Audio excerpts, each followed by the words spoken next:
Éternel, merci pour l'amour immense qui est la parole que tu as manifestée envers nous, l'humanité, en envoyant Jésus-Christ afin qu'on devienne ses imitateurs en marchant dans la sanctification. Hébreux 12:14 déclare que sans la sanctification, personne ne te verra. 1 Jean 7:3 montre que l'amour envers toi consiste à garder tes commandements aux paroles. Le feu éternel sur réel. Shalom Mbota Nzambe, pesi bino mote na kombo na Yesu Kristo. Tikete Yesu Kristo apambola bino. Ngai ndeko na bino oyo boyebi na kombo ya Sœur Irène Ndungu oyo lelo abengami mpe na kombo ya Madame Irène Botombi Nzambe. Ezaka na moto moko na ye liboso na bino mpona kopesa bino ba message na part ya Seigneur Jésus Christ. Parce que nayebi ke libota Nzambe Sœur Irène boyebi mingi par rapport à l'expérience liwa oyo asalaki na Yesu Kristo. Mais à part l'expérience liwa oyo asalaki na Yesu Kristo, Sœur Irène ba message mpe ebele oyo Yesu Kristo apesaki. Nazali moko ya ba oyo Yesu Kristo avisitaki na nzela ya liwa 2 fois. Donc nasali expérience ya liwa 2 fois. Nde ba message oyo bomonaki na YouTube ya mbala liboso nalobelaki expérience ya liboso ya liwa na 2005 lokola moto na masumu kuna nasalaki expérience ya liwa na Yesu Kristo ntango nabandaki koya na église lokola mo Kristo nabandaki mpe kosalela Nzambe mais natikala na nga kobongola motema te nazalaki na double vie na ndako naza na nga moto na masumu akendaka baba akotaka bakwasi aza na bapetit chéri na église nazalaki na attitude ya mo Kristo mpe elateli ya bakristo. Bon nde nakutanaki na liwa nsima ya kobota naexplikaka bino yango na baémission oyo elekaki na par rapport ya Emmanuel Church oyo otalaki liwa ya moto na masumu e kuna nde esika tolobelaki ndenge nini bamemaki nga na lifelo banyokolaki nga na bademon abatteur bongo nde Yesu Kristo asalaki nga ngolu ya kozonga na mokili. Expérience ya liwa ya mibale nasalaki yango na 2013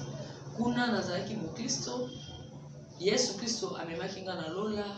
pe alakisaki nga makambo ebele na lola na liwa ya mokristo tolobela ba construction ya bandako na lola ya bakristo tolobela pourcentage ya kokota lola oyo eza 100%, tolobela bénédiction oyo eza lié na temps bato nyonso bayaka église retard eza na lipamboli oyo barataka tolobela sur ba église tolobela sur le mystère ya 3 sœurs Kay tolobela sur enlèvement tolobela sur balance bandeko na nga kati na nkolo Yesu Kristo.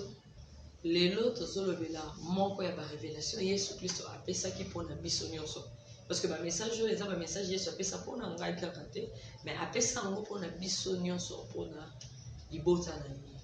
Lelo tokolobela sur la force d'une vision. Sur la force d'une vision ezali explication Yesu Kristo apesanga sur vision oyo ezali église na ye. Na kati ya la force d'une vision Yesu Kristo ayebisanga eloko moko. Yesu Kristo ayebisanga alobi yende azalaka visionneur ya église. Donc église ezali vision oyo kouta epai ya Yesu Kristo ye moko. Dans la force d'une vision alakisaki nga 3 dimensions. Dimension liboso ezali ye moko Yesu Kristo comme étant Nzambe na biso. Ya mibale alakisaki nga comme étant ba serviteur de Dieu oyo bazali ba envoyé na ye na se ya mokili oyo. Ya misato ayaki kolakisa nga sur les animateurs. Ba animateurs bazali banani ba oyo nyonso baza ko travailler mpona évolution to kotambola malamu ya etonga ya Nzambe.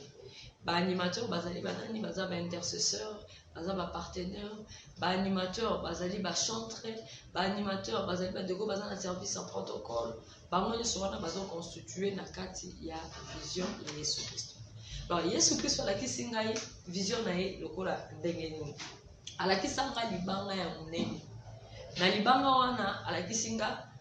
pasteur oyo Yesu Kristo atindi ye comme étant missionnaire na se ya mokili ye azali liboso asimbi liboso ya libanga e biso nyonso ba oyo totikali tozali kosimba moto na moto atie loboko na ye na libanga wana yesinga lobi eza représentation ya vision na ye oyo tozali kokende nango kino mokolo ye moko akoya mpona kozwa etongana. Ayebisinga eloko moko ayebisinga lobi mwana na nga Irène bapasteur nyonso oyo bakoma comme étant ba visionnaire ya ba église bazo ba église bakomisa ngo ya bango pasteur wana ba ko rendre compte et pas naïe parce que église ezali vision na ye moko Yesu Kristo ezali vision ya mototé et pasteur nyonso oyo lelo akomisi église lokola ya ye parce que eza oyo Yesu Kristo apesenga comme étant message yango naza koyebisa oyo nyonso baza compétent ba envoyer ya Yesu Kristo na se ya mabele eza na ba pasteur ebele ndenge Yesu Kristo expliquaki nga bazo église bakomisa yango ya bango bakomisa yango lokola ba bien privé na bango biloko na bango bayebake église ezali bien privé ya moto moko te ya famille moko te ezali vision ya Yesu Kristo et ba oyo nyonso baza kodétruire mpe œuvre ya Nzambe bayebaki bakorendre compte epai ya Nzambe bato bazodétruire œuvre ya Nzambe Yesu Kristo alakisenga bango lokola bato oyo bazalaki komata likolo ya libanga parce que bato bazalaki komata likolo ya libanga ezali bato baza kodétruire mosala ya Yesu Kristo baza kodétruire l'église ya Yesu Kristo bawana nyonso mpe bakorendre compte epai ya Nzambe donc Yesu Kristo ayebisaki nga nini alobi na nga mwana na nga Irene yebisa basali na nga oyo natindi na mokili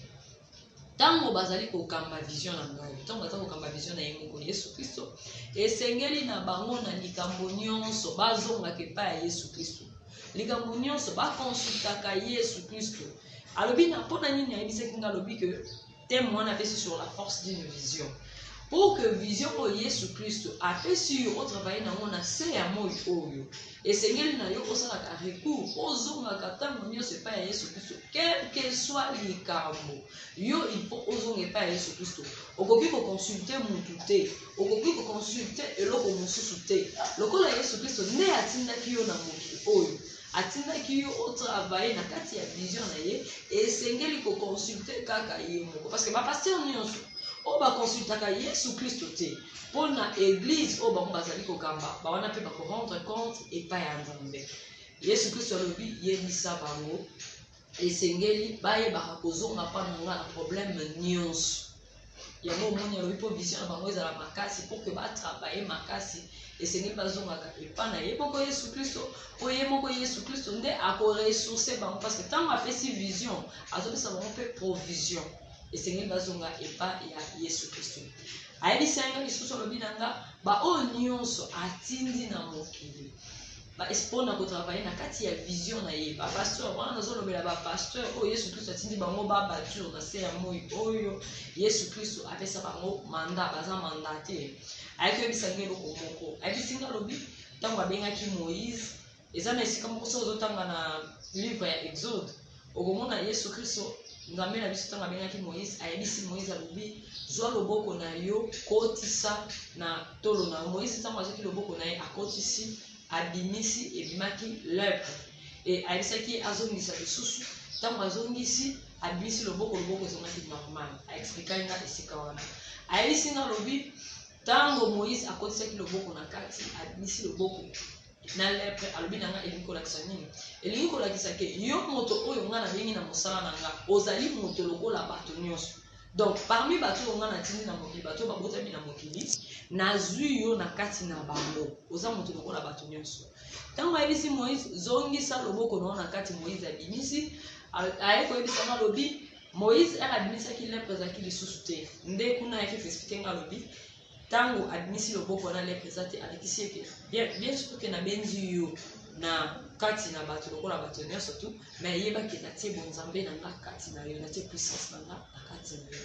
donc esengeli ntango nyonso quel que soit problème okozala nango na ministère quel que soit problème okozala nango na église yebaki église eza ya moto te église ekotikala kaka kozala ya moto te Yesu Kristo alobi église eza ya ye moko oyo nyonso azokamba libota ya Nzambe azokokamba etonga ya Nzambe pour que vision wana ezala makasi esengeli basala recours epai ya Yesu Kristo oyo nyonso akosala recours epai ya Yesu Kristo te ayebaki mokolo suka akorendre compte epai ya Nzambe voilà nde la force d'une vision oyo Yesu Kristo ayebisaki nga nayebisa basali ye na baoyo baza comme étant baanimateur salake bape ntango ozosala mosala ya Nzambe esengeli te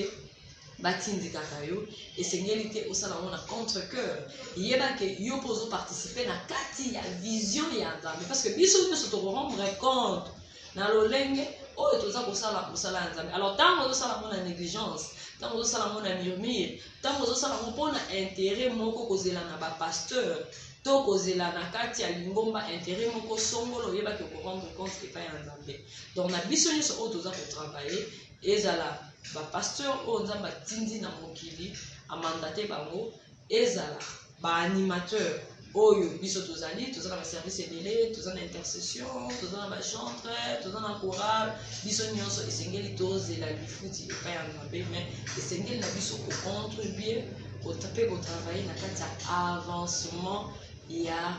vision ya na basali ya nzambe nyonso oyo bango bamekomisa comme étant bavisionnaire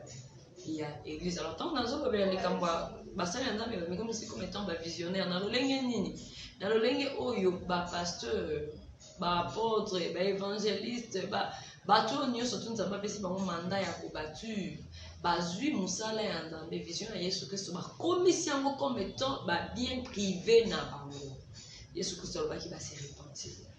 parce que eza ya bango te, mokolo bakokufa bakorendre compte epai ya nzambe. Oyo bouti kolanda ezali ndeko na bino sœur Irène na message ya Yesu Kristo, parce que eza barévélation na nga te, eza barévélation ya Yesu Kristo. La révélation ya Yesu Kristo apesaki yango comme thème la force d'une vision. Oyo alobelaki nga sur vision na ye oyo ezali église na ye ndenge nini ebele ya basali ya nzambe bakomisi yango comme babien privé na bango. Et oyo bolandi ezali moko parmi barévélation ya Yesu Kristo apesaki oyo ezali chaîne na biso YouTube Sainteté à l'Éternel oyo tokotiela bino bamessage nyonso barévélation nyonso Yesu Kristo apesaki mpona biso nyonso oyo tozali libota na ye oyo ezali message ya liboso oyo topesi bino bosabone po ntango nyonso bozwaka barévélation oyo Yesu Kristo apesaki biso. Barévélation eza ebele oyo toza kosala deja yango, tozali kobongisa deja yango pour que ekomela bino na matoi na bino. Et kaka na kati ya chaîne oyo sœur Irène oyo aza liboso na bino ye akopesa na ye barévélation, mais mosala ya nzambe akoleka mpona baenseignement par rapport à la parole de Dieu. Et témoignage oyo bolandaki ya bakufa mibale ya sœur Irène oyo bolanda en partie na YouTube, bokolanda mpe mobimba na yango na kati ya Sainteté à l'Éternel, parce que oyo ezalaka na internet eza juste une partie. Mobimba nango bokolanda yango na kati ya chaîne oyo Sainteté à l'Éternel, bo s'abonner, bo partager yango et tikete Yesu Kristo a pambola bino, Yesu Kristo a battre la bino, kombo Yesu Kristo to monikolo et bakombo. Éternel, merci pour l'amour immense qui est la parole que tu as manifestée envers nous, l'humanité, en envoyant Jésus-Christ afin qu'on devienne ses imitateurs en marchant dans la sanctification. Hébreux 12:14 déclare que sans la sanctification, personne ne te verra. 1 Jean 7:3 montre que l'amour envers toi consiste à garder tes commandements aux paroles. Le feu éternel